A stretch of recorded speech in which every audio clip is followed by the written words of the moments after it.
श्री कृष्णाय नमोस्तु मे मदेक बंधो मत्संगिन मद्गुरो मन्महाधन मन्निस्तारक मद्भाग्य मदानंद नमोस्तुते असाधु साधुतादाय नतनी चोच्चताकर आनमंच कदाचिन्मां प्रेम्णा हृत्कण्ठयोस्फुर ओम नमो भगवते वासुदेवाय ओम नमो भगवते वासुदेवाय ओम नमो भगवते वासुदेवाय 2.7.7 to 2.7.15 टेक्स्ट 7 कामं दहन्ति कृतिनो न रोषदृष्ट्या रोषं दहन्तमुतते न दहन्त्यसह्यं सोऽयं यदन्तरमलं प्रविशन् बिभेति कामः कथं नु पुनरस्य मनश्रयेत. Great stalwarts like Lord Shiva can by their wrathful glances overcome lust and vanquish him, yet they cannot be free from the overwhelming effects of their own wrath. Such wrath can never enter into the heart of him, the Lord who is above all this. So how can lust take shelter in his mind? यत्र कामविजयी क्रोधोऽपि बिभेति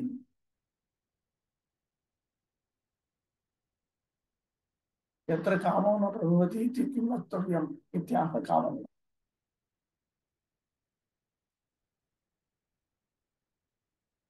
How do you see that like this?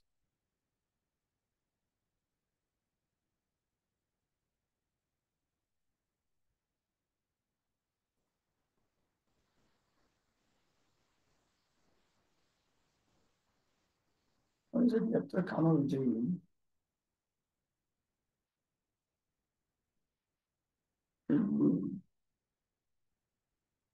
Okay, wait. 1 minute.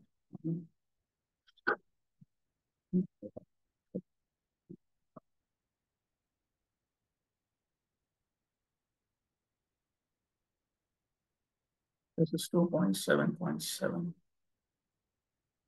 2.7.7.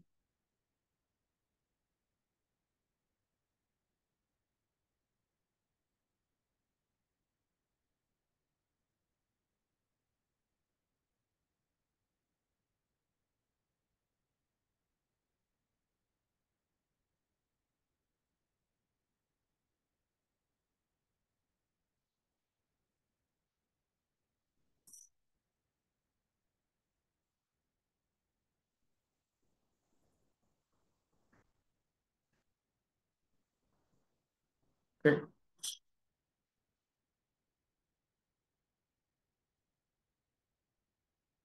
So if he has conquered lust, then why would he not conquer anger? कृतिनः श्रीरुद्रप्रमुखा रोषयुक्तया दृष्ट्या कामं दहन्ति. Powerful souls like Sri Rudra, they burn up Kama. Kama refers to Kama Deva, the one who induces Kama in the conditioned beings, through a glance that is endowed with fury. Rosham tu atmanam dahantum api tena dahanti. Krodhena abhuyanta ityartha. But they are the conditioned beings, even if they are, even the powerful souls who destroy lust, they are overcome by anger.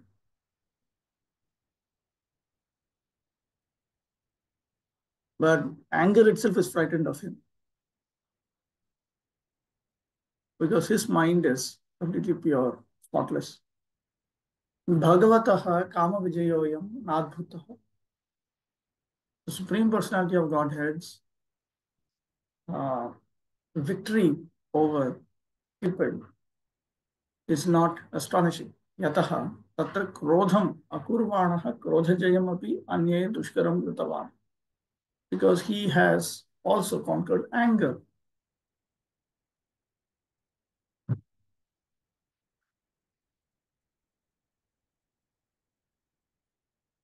When Lord Shiva was engaged in severely austere meditation, Cupid, the demigod of lust, threw his arrow of sex desire. Lord Shiva, thus being angry at him, glanced at Cupid in great wrath, and at once the body of Cupid was annihilated. Although Lord Shiva was so powerful, he was unable to get free from the effects of such a wrath. But in the behavior of Lord Vishnu, there is no incident of such a wrath at any time. On the contrary, Bhrigu Muni tested the tolerance of the Lord by purposely kicking his chest. But instead of being angry at Bhrigu Muni, the Lord begged his pardon, saying that Bhrigu Muni's foot might have been badly hurt because of the Lord's chest is too hard. The Lord has the sign of Bhrigu Muni's foot, Bhrigupada, as the mark of tolerance. The Lord, therefore, is never affected by any kind of wrath. So how can there be any place for lust, which is less strong than wrath? When lust or desire is not fulfilled, there is the appearance of wrath. But in the absence of wrath, how can there be any place for lust? The Lord is known as Aptakama, or one who can fulfill his desires by himself. He does not require anyone's help to satisfy his desires. The Lord is unlimited, and his desires are also unlimited. All living entities but the Lord are limited in every respect. How then can the limited satisfy the desires of the unlimited? The conclusion is that the absolute personality of God is neither lust nor anger. And even if there is sometimes a show of lust and anger by the absolute, it should be considered an absolute benediction. Text 8.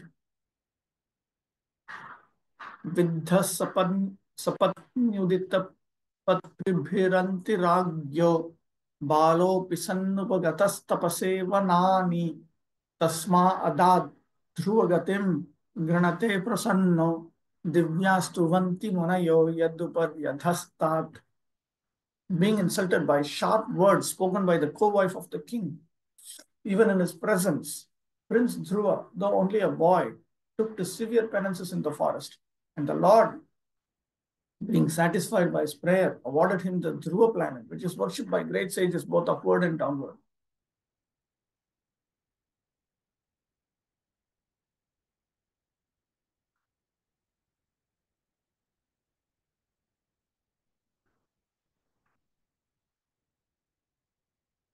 This incarnation is known as Vasudeva. Avataro Mahavishnu or Vasudeva Itirita. Yo Dhruvaya Nijam Pradat. Anam Anyanadishtam. He gave his own abode, which was not presided over by anyone else. This is from Prakasha Samhita. Charitrena iva kamapi avataram suchayati.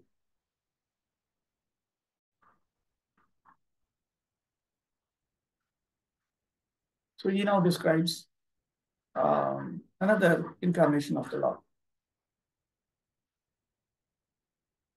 Matu sapatnya uditani uttani vakyani eva patrinaha banaha. The sharp words uttered by his father's co-wife, his stepmother, Dhruva's stepmother, were like arrows. Tair vidho dhruvaha, ragyah utana padaha, anti samipe tapasaha, tapastaptam. So this happened in the presence of King Uttanapada. And Dhruva was pierced by these arrows of his stepmother's words. So he went to the forests to execute austerity. Dhruva Gatim Dhruva Padam. And he was awarded the Dhruva planet. Yat yam uparistitam adastastata divi bhava divyah saptarsheya stuvanti. He is worshipped by great sages upward. That refers to the 7 sages. Yadva upari bhrigvadeha adastat saptarsheya. Another meaning, both upward and downward. Upward refers to Bhrigu and others. Downward refers to the Saptarishis. Sambasandarbha. Sri Vasudeva ayam dhruvartham avatirnam. This is Sri Vasudeva who incarnated for the sake of Dhruva. Ya khalu dhruva loka adhisthata iti gamyate. So we understand that he was the one who ultimately presides over this place. Tasya dvadashakshara vidya upasakatvad talloka praptescha. Because he engaged in the meditation through the technique of chanting the 12-syllabled mantra. Therefore, he attained Lord Vasudeva's abode. The 12-syllabled mantra is the Vasudeva mantra. Om Namo Bhagavate Vasudevaya.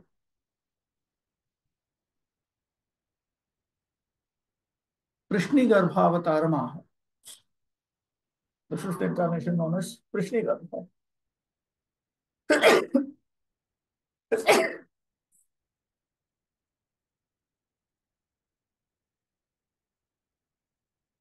Dhruvapadam Nityasthala Vishesham. It's an eternal abode. Vasudeva Avatarayam Krishnigarbho Gyeyaha. Should be understood. It should be understood that Krishnigarbha is an incarnation of Vasudeva. This will be mentioned in 10th canto, 3rd chapter. Iti dashame karma ashravanat. Atratu janma ashravanat. Okay, in the 10th canto, his name was mentioned, but his activity was not mentioned. Here, his name is not mentioned, or how he appeared is not mentioned, but his activity is mentioned. And it is appropriate to put them together. This is the technique that is used in the Bhagavatamrita of Rupa Goswami.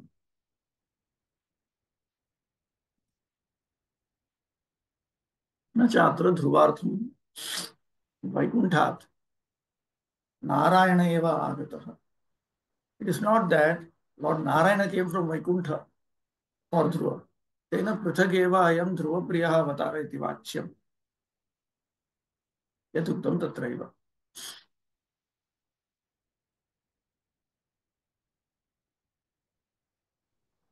This incarnation is known as Dhruva Priya.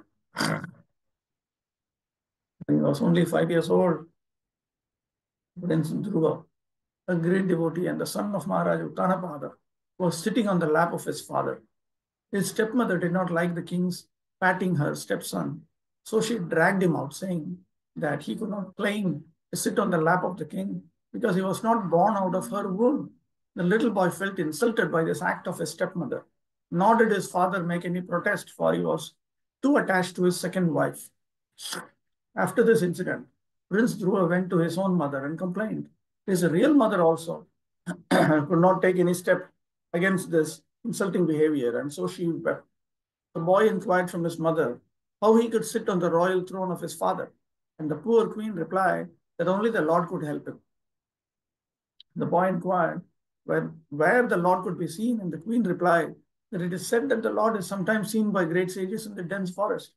The child prince decided to go into the forest to perform severe penances in order to achieve his objective.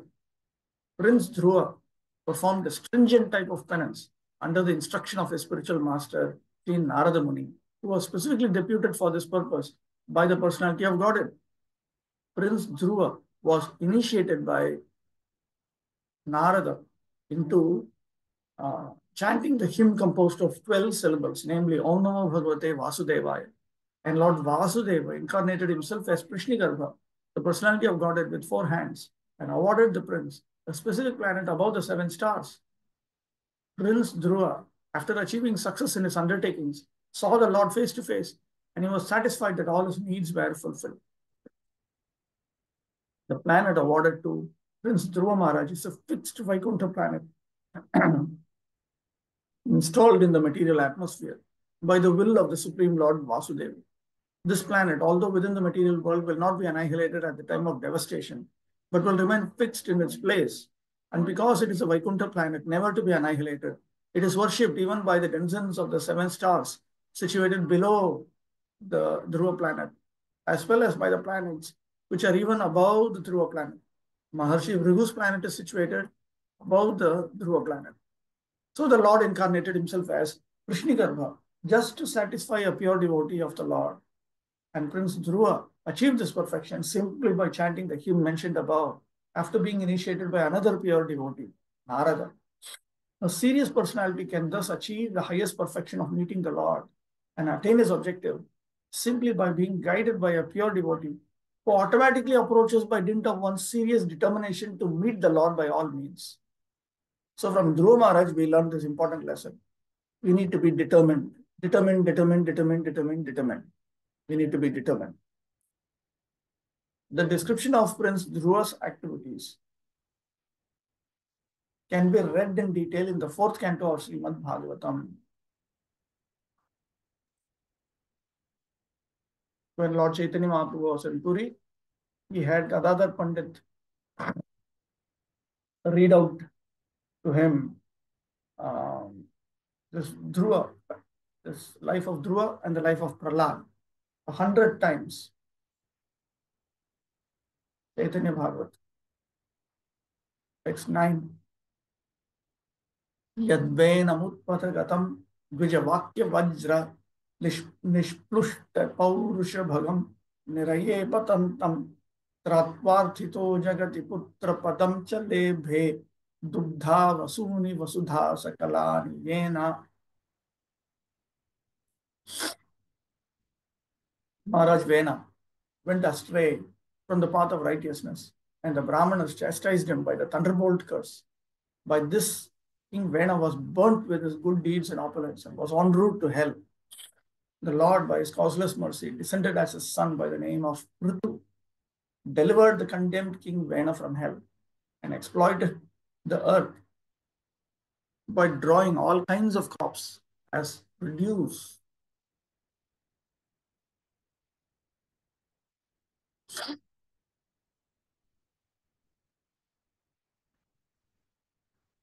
Acharya quotes from Mahasamhita.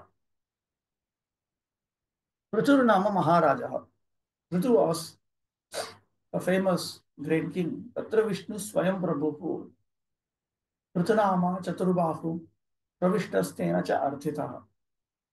When Prithu prayed to Lord Vishnu himself entered into him in a four-handed form known as also Prithu. Prithu Avatar Maha. This is a description of the Prithu incarnation. Yad yada Rashibhir Arthitaha tada venam tratva anvartham tat putra iti padam nama lebhe. So when the sages prayed to him, then he delivered the Vena and attained the appropriate name, Putra, son. Putra means Kum namno narakadi asmat pitaram trayati sukha tasmat prokta sway tasmat putra iti prokta swayam eva swayam bhuva iti putra pada vyutpattihi. The etymological derivation of the word putra is, it is a combination of pu and tra. Pu refers to the hell known as hum. Put. Then tra refers to the one who protects his father from such a hell. So Putra has been described by Lord Brahma himself to be a son who can protect his son from going to hell. Athambhutam Dvijanam Shapa Vakyameva Vajram Tena Viplushtam Dagdham Paurusham Bhagam Aishwaryam Cha Yasyattam. So what was Vena's situation? The father of Ritu, the words of the twice born, referring to their curse, acted like a thunderbolt, and it burnt up Vena's heroic nature, his good fortune, his opulence. And Prithu Maharaj saved his father.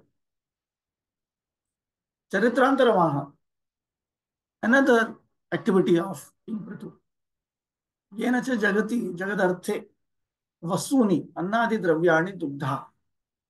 He is the one who produced foodstuffs and other items for the sake of the world.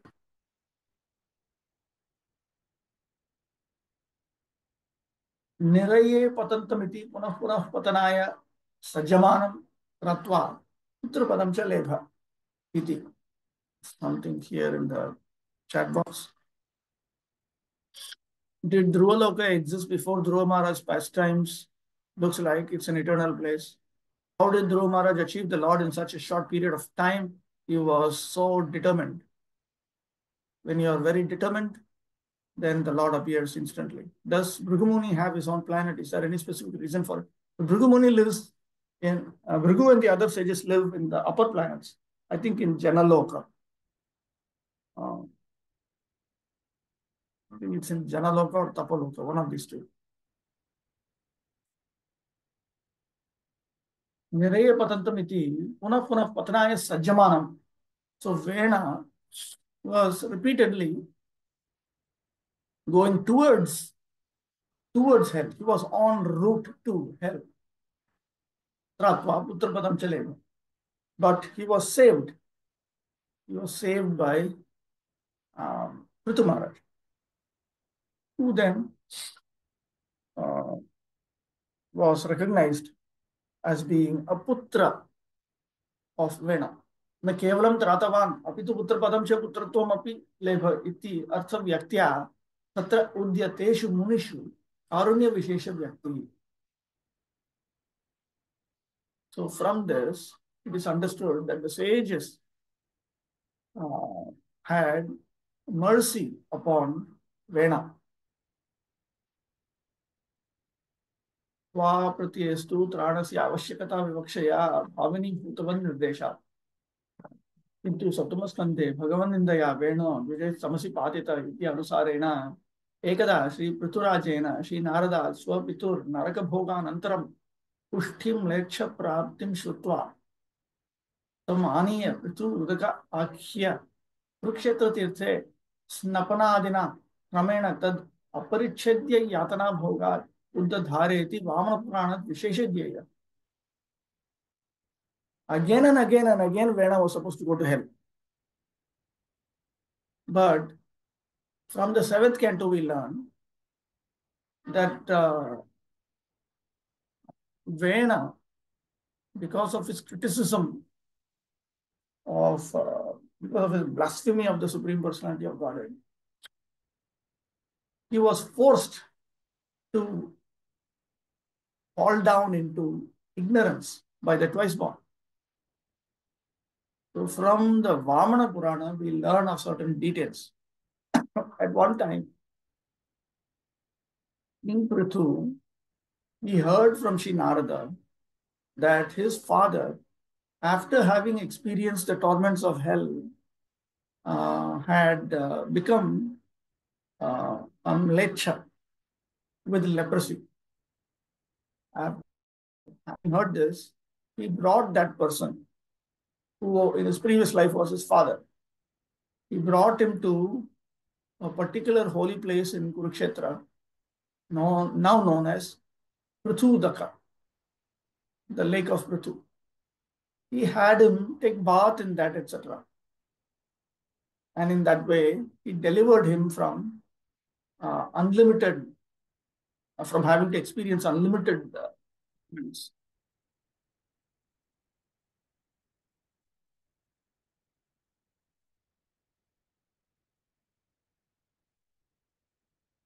What was the determination he had? The determination he had was, I must see Lord Narayan. I must become qualified to see Lord Narayan. And I must attain whatever I want directly from Lord Narayan himself. Can we follow the tapasya that Dhruva Maharaj performed? If not, what teachings can we learn from his austerity? We will see that in the 4th canto. Whatever we can follow, it's good. We'll see that.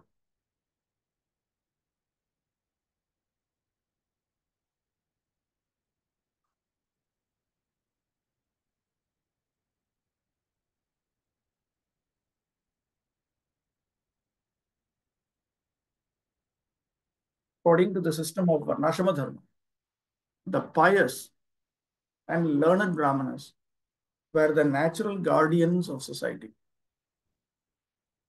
The Brahmanas by the learned labor of love, would instruct the administrative kings how to rule the country in complete righteousness.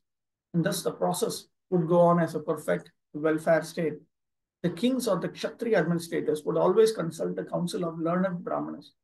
They were never autocratic monarchs. Scriptures like the Manusamhita and other authorized books of the great sages were guiding principles for ruling the subjects, and there was no need for less intelligent persons to manufacture a code of law in the name of democracy. The less intelligent mass of people have very little knowledge of their own welfare, as a child has very little knowledge of its future well being. The experienced father guides the innocent child towards the path of progress, and the childlike mass of people needs similar guidance. The standard welfare codes are already there in the Manu Samhita and other Vedic literatures. The learned Brahmanas would advise the king in terms of those standard books of knowledge and with reference to the particular situation of time and place. Such Brahmanas were not paid servants of the king. Therefore, they had the strength to dictate to the king on the principles of the scriptures. This system continued even up to the time of Maharaj Chandragupta, and the Brahmana Chanakya was his unpaid prime minister. Maharaj Vena did not adhere to this principle of ruling, and he disobeyed the learned Brahmanas. The broad-minded Brahmanas were not self-interested, but looked to the interest of complete welfare for all the subjects. They wanted to chastise King Vena for his misconduct, and so prayed to the Almighty Lord, as well as cursed the king. Long life, obedience, good reputation, righteousness, prospects of being promoted to higher planets, and blessings of great personalities are all vanquished simply by disobedience to a great soul. One should strictly try to follow in the footsteps of great souls. Maharaj Vena became a king, undoubtedly due to his past deeds of righteousness, but because he willfully neglected the great souls, he was punished by the loss of all the above mentioned acquisitions. In the Vamana Purana, the history of Maharaj Vena and his degradation is fully described. When Maharaj Prithu heard about the hellish condition of his father Vena, who was suffering from leprosy in the family of a Mlecha, he at once brought the former king to Kurukshetra for his purification and relieved him of all sufferings. Maharaj Prithu, the incarnation of God, descended by the prayer of the Brahmanas to rectify the disorders on the earth. He produced all kinds of crops, but at the same time, he performed the duty of a son who delivers his father from hellish conditions. The word putra means one who delivers from hell, called put. That is a worthy son. Text 10. Something in the chat box. Are we following anything from Manu Samhita? Manu Samhita is a Karma Shastra. It talks about how to help people. It talks about different things. It gives compulsory duties in the form of routine duties and occasional duties. It talks about how the varnas and the ashramas are meant to be organized. It also gives duties for women. It also talks about certain common duties. So Manusmriti, Yagyavalkya Smriti, like that, there are different Dharma Shastras. So they are the ones that set out these basic rules for civilized human life.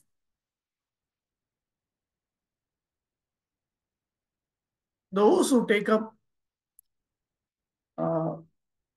Vishnu Bhakti as a very sadhana, they will naturally be inclined to follow in the highest principles taught in Manu Samhita. They will be inclined to the higher restrictions given for Brahmanas and Sannyasis. How son has the duty to deliver the father. Father should be the one who himself to deliver the son. No, it is the son's duty to deliver the father if the father commits a mistake. Father should be the one who should deliver the son, but if it doesn't work out, then the son should deliver. Just like it is the son's duty to take care of his mother and father in their old age. And Prabhupada explains the logic. When you were a small child and invalid, they took care of you. So when they become invalid, it is your duty to take care of them. So in that way, everything was very scientifically organized. Prabhu, if one family is having only one son, then how can we suggest him to become a brahmachari And there then? are some devotees who do not. There are some devotees who do not. If the son likes to become a brahmachari, then What kind of brahmachari? means becoming wanted to become a dedicated his life for the movement. Then he has to be like that for whole life. He has to be a nirapeksha sadhaka. Only then he is exempted. But if he's trying his best and all, it will not work. That is some nonsense. He cannot try his best. He has to do that. That's all. The whole life. Sinlessly, offenselessly, he has to execute Hari Bhakti as his only duty. Then he is exempted. Krishna will take care of his parent. He cannot say at a later time, after 10 years, 20 years, 30 years, I am a human being. It's Kali Yuga. Now I need a wife, all this. Then why he had to do all this torture? That 20 years, he should have taken care of his mother and father.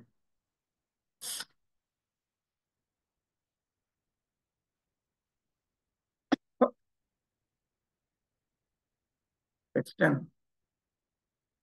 नाभे रसावृषभ आस सुदेवि सूनोर यो वै चचार समदृग जड योगचर्याम यत्पारमहंस्यं ऋषयः पदमामनन्ति स्वस्थः प्रशान्तकरणः परिमुक्तसङ्गः.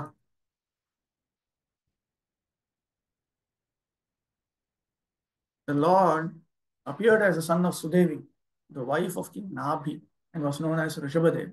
He performed materialistic yoga to equibalance the mind. This stage is also accepted as the highest perfectional situation of liberation, wherein one is situated in oneself and is completely satisfied.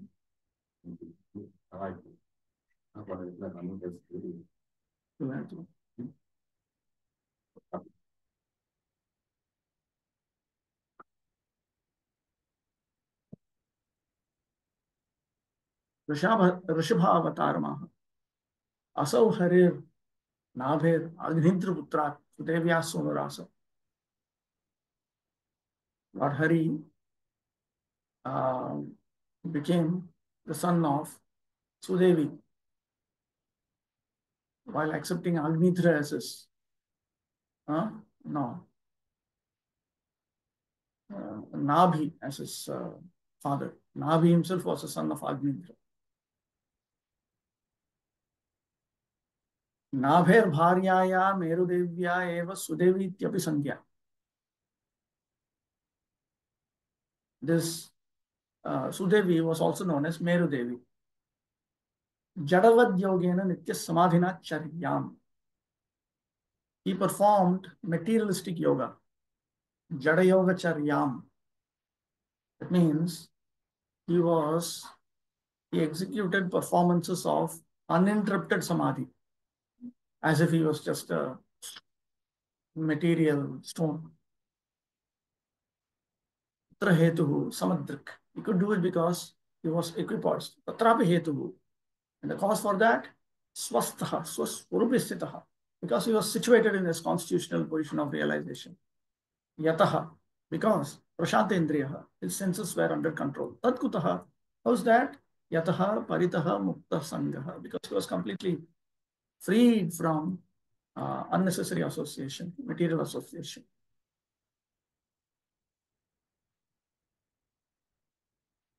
यस्य पारमहंस्यं पदं चिह्नं ऋषयः आमनन्ति अभ्यस्यन्ति.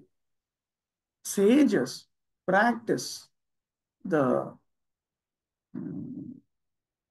activities of Paramahamsa by considering him to be a symbol of that.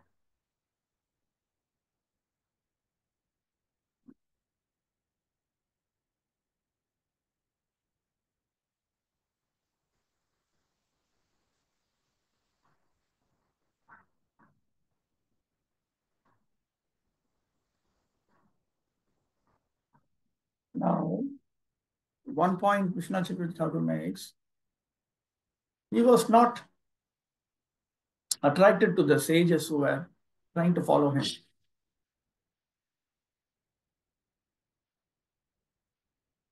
And therefore they uh, became deviated.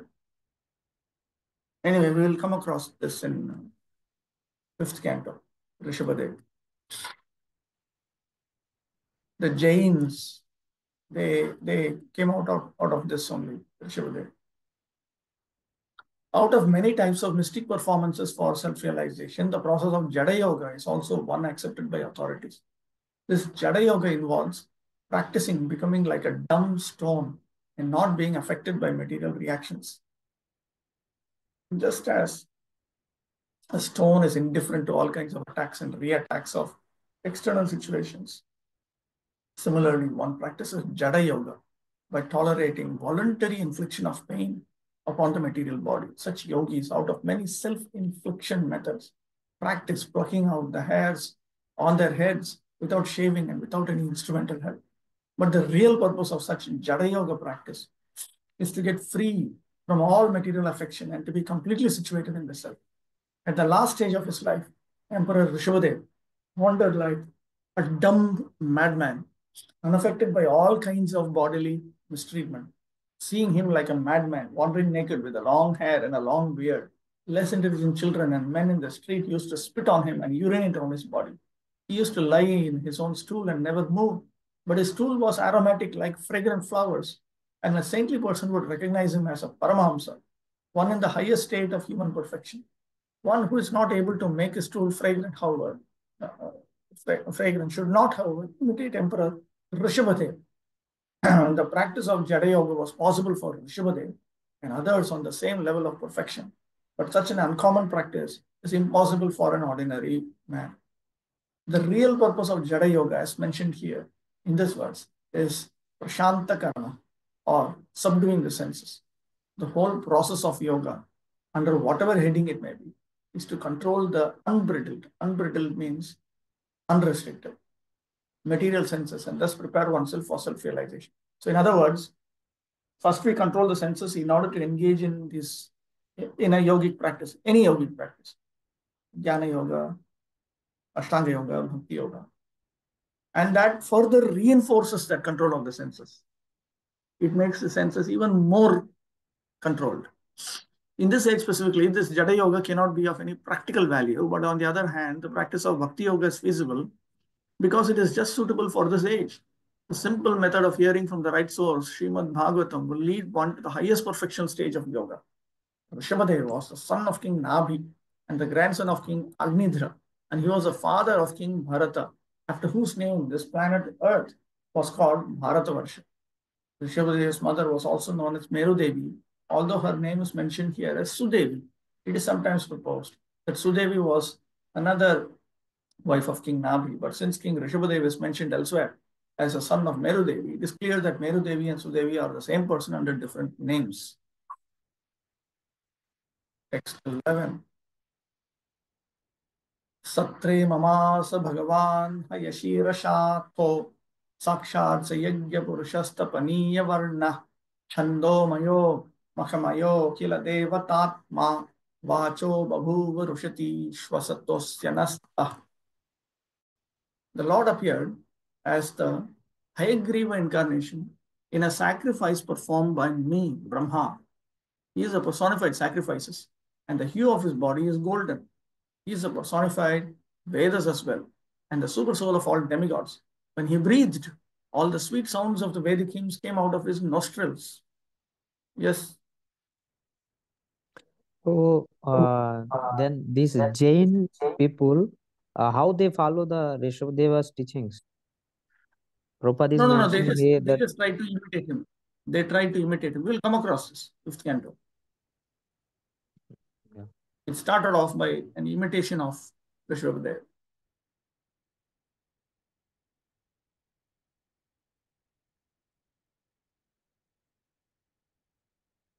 Hayagriva avataramaha satre iti atho iti arthantare.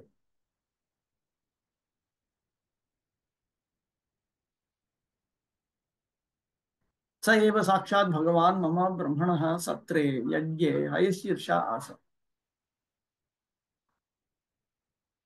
तपनीयं सुवर्णं तद्वद्वर्णो यस्य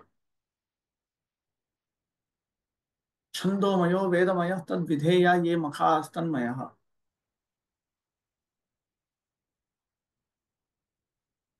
अमृतमय इति वा पाठः sometimes uh, instead of makhamaya amritamaya appears. It simply means that Lord Hayashirsha or Hayagriva is himself the form of nectar. Makhair yajaniya akila devataha tat atma cha. He is also the soul of the devas who are worshipped through these fire sacrifices. Their super soul. Asya shwasataha shwasam munchataha nastaha nasa नासापुटा उशति उशत्यः कमनीया वेदलक्षणा वाचो बभूवुः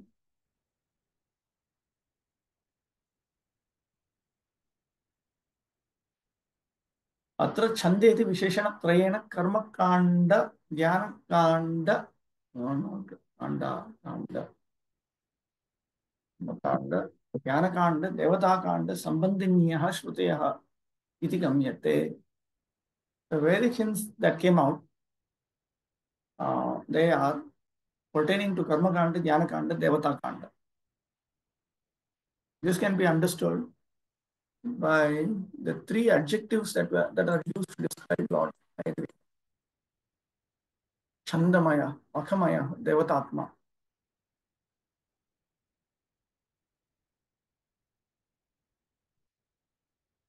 Amritamaya ityatra Makhamaya ityapi pathah kvachit. The Vedic hymns are generally meant for sacrifices performed by fruitive workers who want to satisfy the demigods to achieve their fruitive result. But the Lord is the personified sacrifices and personified Vedic hymns. Therefore, one who is directly a devotee of the Lord is a person who has automatically both served the purposes of sacrifices and pleased with the demigods. The devotees of the Lord may not perform any sacrifice or may not please the demigods as per Vedic injunctions. And still, the devotees are on a higher level than the fruitive workers or the worshippers of different demigods. Text 12. Matsyo yuganta samaye manunopalabdha chonimyo nihila jiva nikayaketah visramsitanurubhaye salile mukhan me adaya tatra vijaharaha vedamargan. At the end of the millennium, Satyavrata, the future Vaivaswata Manu, would see that the Lord in the fish incarnation is a shelter for all kinds of living entities, up to those in the earthly planets. Because of my Brahma's fear of the vast water, at the end of the millennium, the Vedas come out of my mouth, and the Lord enjoys those vast waters and protects the Vedas.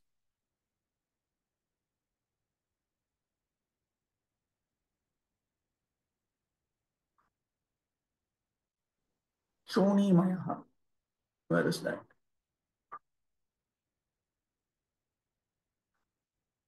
Prithvi Pradhanaha.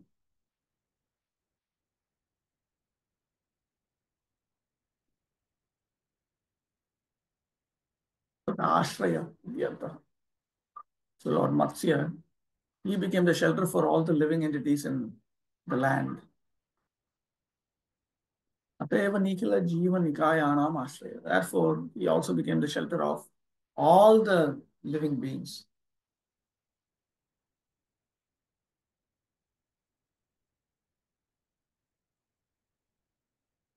Atra Shankhasuravastu Ati Prasiddhatvan na uktaha. The killing of Shankhasura is not mentioned here because it is very famous.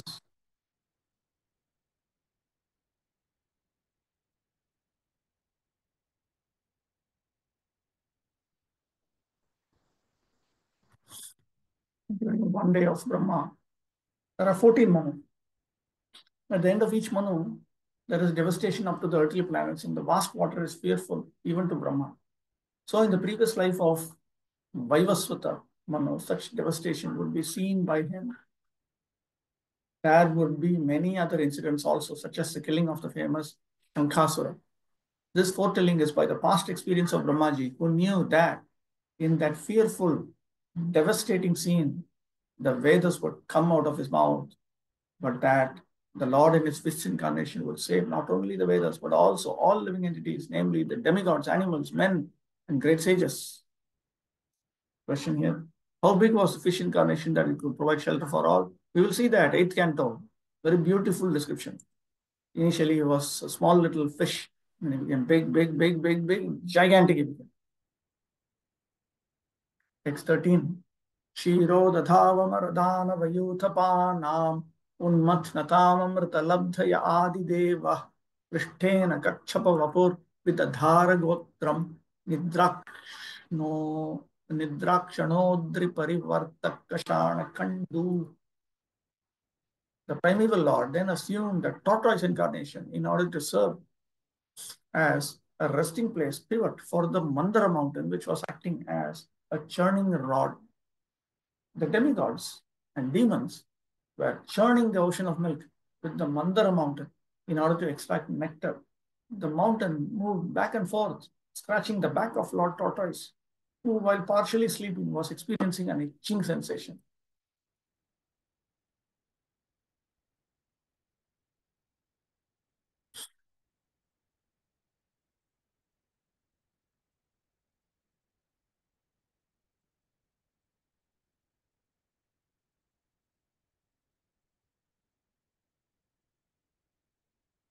Adre Parivarto Parabrahmana.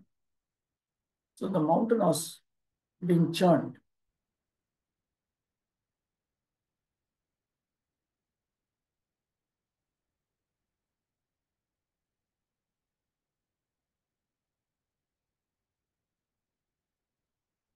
Although it is not in our experience, there is a milk ocean within this universe. Even the modern scientist accepts that there are hundreds and hundreds of thousands of planets hovering over our heads, and each of them has different kinds of climatic conditions. Srimad Bhagavatam gives much information which may not tally with our present experience. But as far as Indian sages are concerned, knowledge is received from the Vedic literatures, and the authorities accept without any hesitation that we should look through the pages of authentic books of knowledge. It should be Shastra Chakshu, that's all.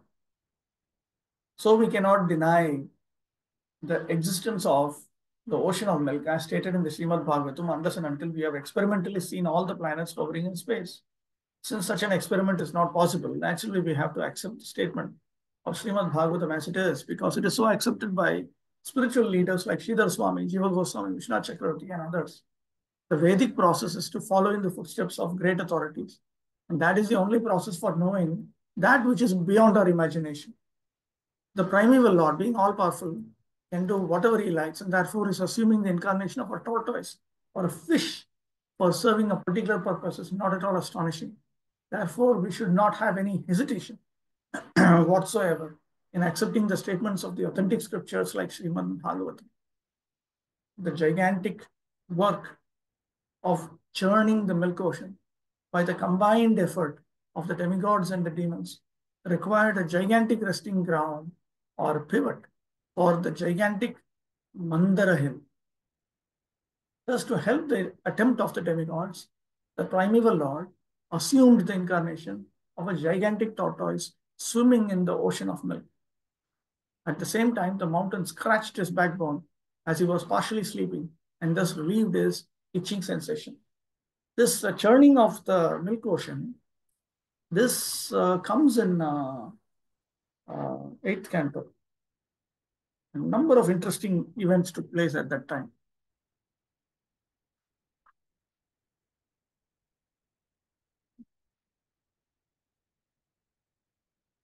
How are the scientists acknowledging the existence of different? No, the scientists know that there are several different planets. They know. How they know? They have their own methods to study. They know that there are many different planets. That much they know. Okay, there's a question. Hare Krishna, Prabhu. Yes. So in the previous purport, it is written that Brahmaji is foretelling by the past experience about this Matsya incarnation.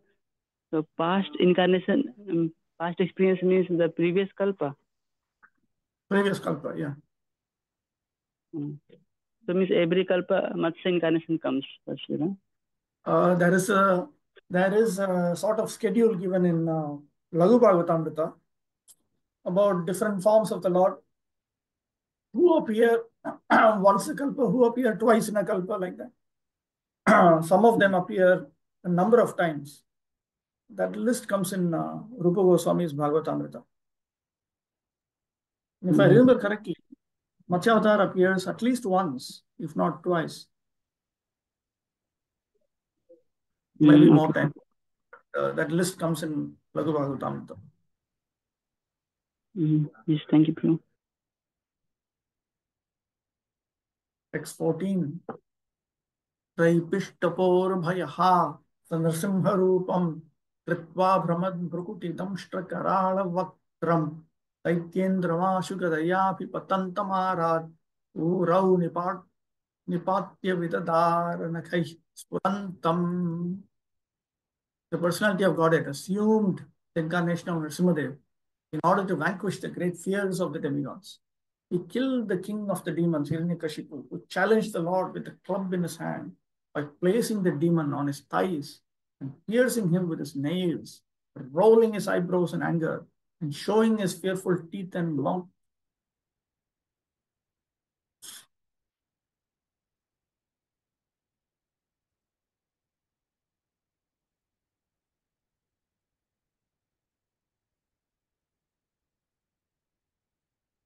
Lord Nrsimha's form, his very laughter, it brought about great terror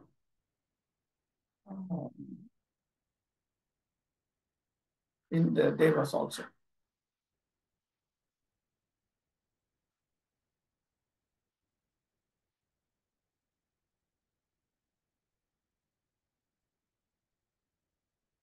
It's a very well-known form of the Supreme Lord.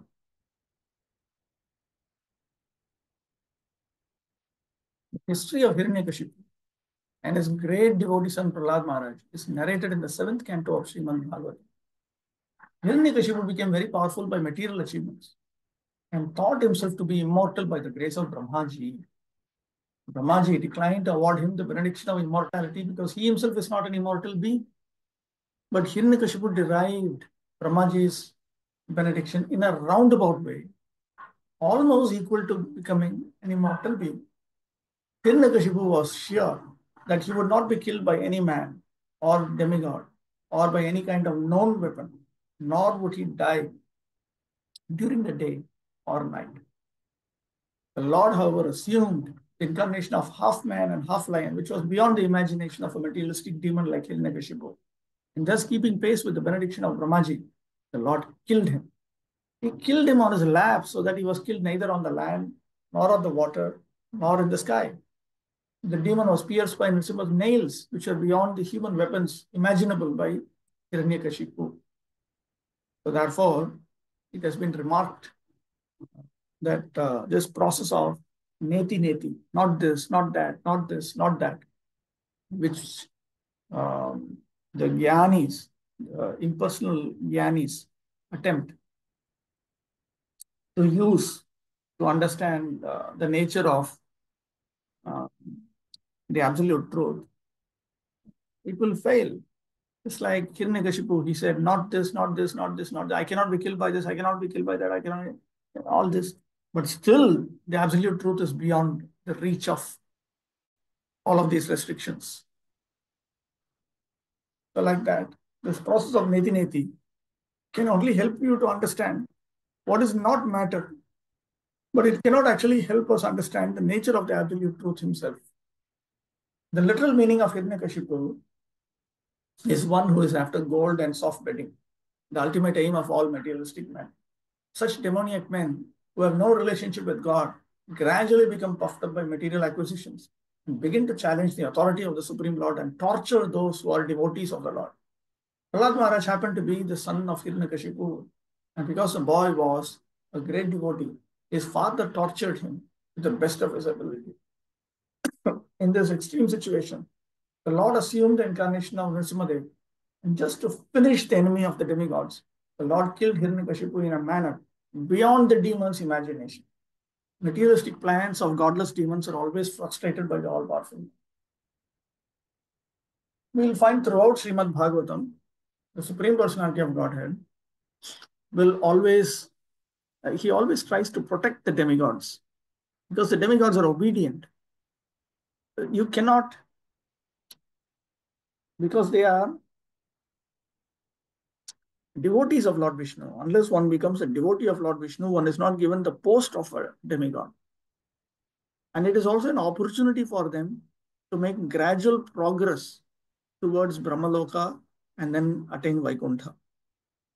So the Lord also supports that.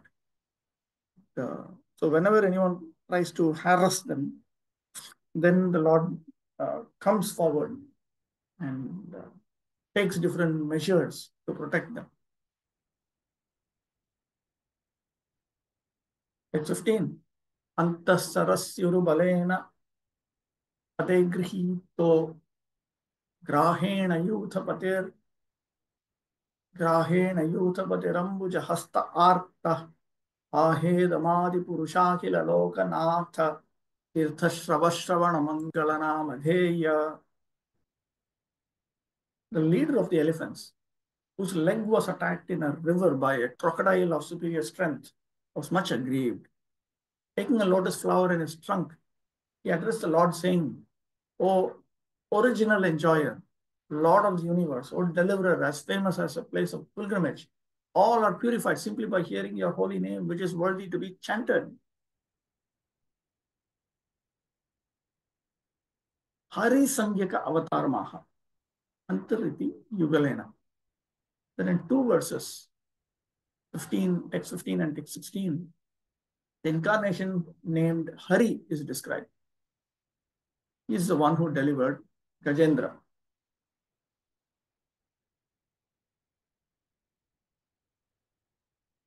His prayers, Gajendra's prayers, concluded with Narayana Akhila Garo Bhagavan Namaste, O Supreme Personality of Godhead, Narayana, O spiritual master of everyone, I offer my obeisances unto you.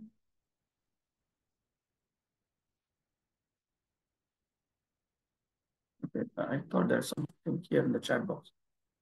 When does one become qualified to become a demigod? When he is sinless and he is executing devotional service to Lord Vishnu, then he becomes qualified to become a demigod.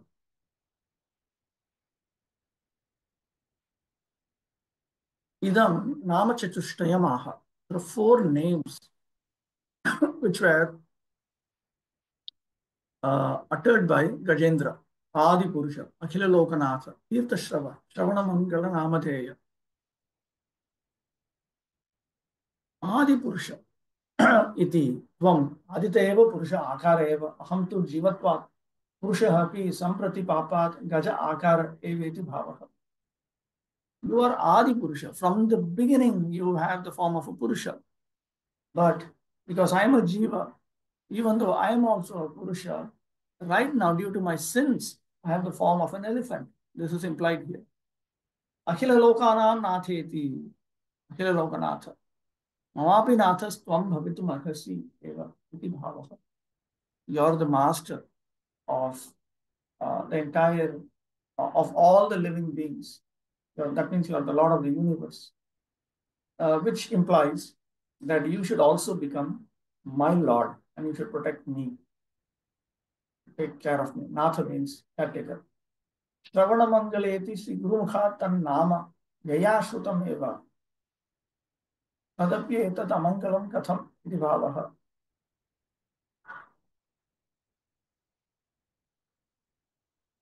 By hearing the holy name from the mouth of the bona fide spiritual master, one attains auspiciousness.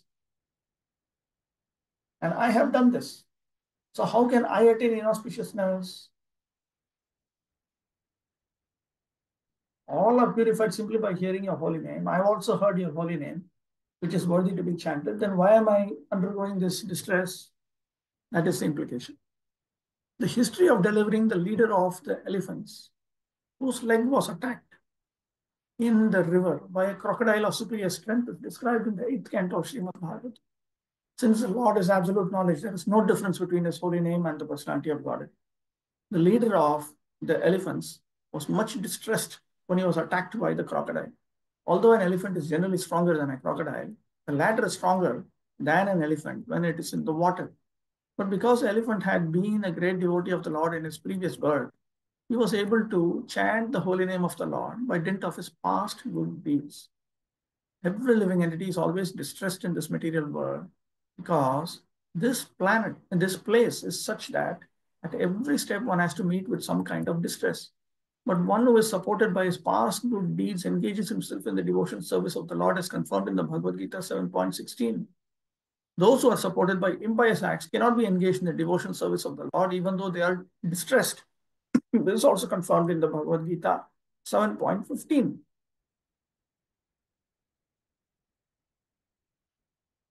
I heard that Prabhupada said many of his devotees will go to heavenly planet, not his devotees, his followers. Yes, most of us will go to the heavenly planets only. The personality of Godhead Hari appeared at once on the back of his eternal bearer, Garuda, and delivered the elephant. The elephant was conscious of his relation with the Supreme Lord. He addressed the Lord as Adi Purusha, or the original enjoyer. Both the Lord and the living beings are conscious and are therefore enjoyers, but the Lord is the original enjoyer because he is the creator of everything. In a family, both the father and his sons are undoubtedly enjoyers, but the father is the original enjoyer and the sons are subsequent enjoyers. A pure devotee knows well that everything in the universe is the property of the Lord and that a living entity can enjoy a thing as ordained by the Lord. A living being cannot even touch a thing which is not allotted to him. This idea of the original enjoyer is explained very nicely in the Isha Upanishad. One who knows this difference between the Lord and himself never accepts anything without first offering it to the Lord. The elephant addressed the Lord as Akhila Lokanatha, or the Lord of the universe, who is therefore the Lord of the elephant too. The elephant, being a pure devotee of the Lord, specifically deserved to be saved from the attack of the crocodile, and because it is a promise of the Lord that his devotee will never be vanquished, it was quite befitting that the elephant called upon the Lord to protect him, and the merciful Lord also at once responded. The Lord is a protector of everyone, but he is the first protector of one who acknowledges the superiority of the Lord, instead of being so falsely proud as to deny the superiority of the Lord or to claim to be equal to him. He is ever superior, meaning Krishna is eternally superior to the Jivatmas. No matter what we do, we can never ever become equal to or superior to him. A pure devotee of the Lord knows this difference between the Lord and himself. Therefore, a pure devotee is given first preference because of his full dependence, whereas the person who denies the existence of the Lord and declares himself the Lord is called Asura. And as such, he is given protection by the strength of limited power, subject to the sanction of the Lord. Since the Lord is superior to everyone, his protection is also superior. No one can imagine it. The elephant addressed the Lord as Tirthashrava, or as famous as a place of pilgrimage. People go to places of pilgrimage in order to be delivered from the reactions of unknown sinful acts. But one can be freed from all sinful reactions simply by remembering his holy name. The Lord is therefore as good as the holy places of pilgrimage.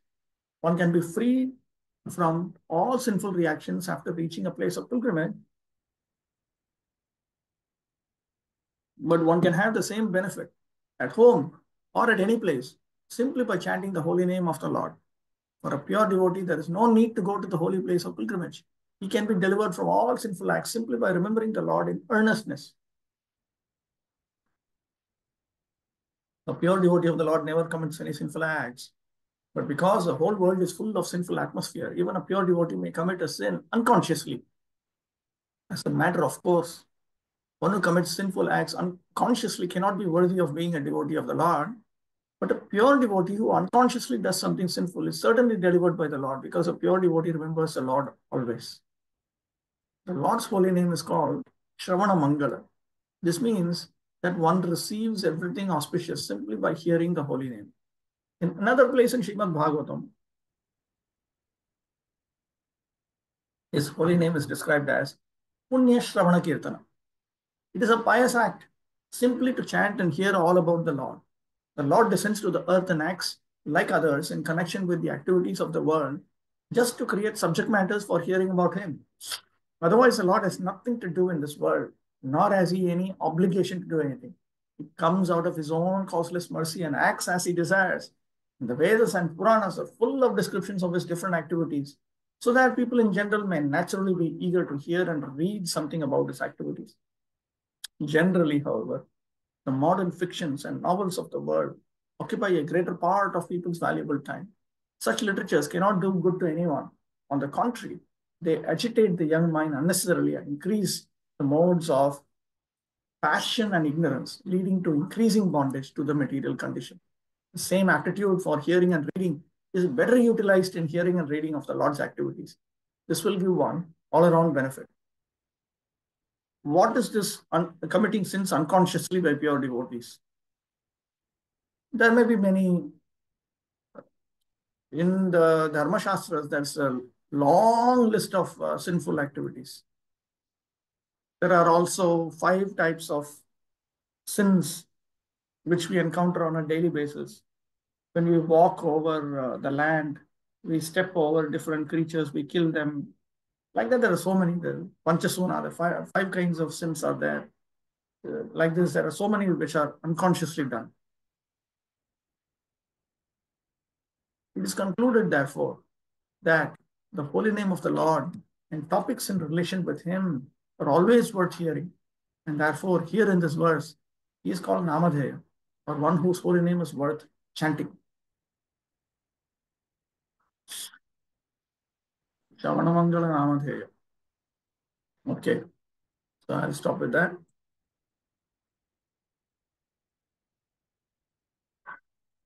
Okay. Panchakalpadharvesha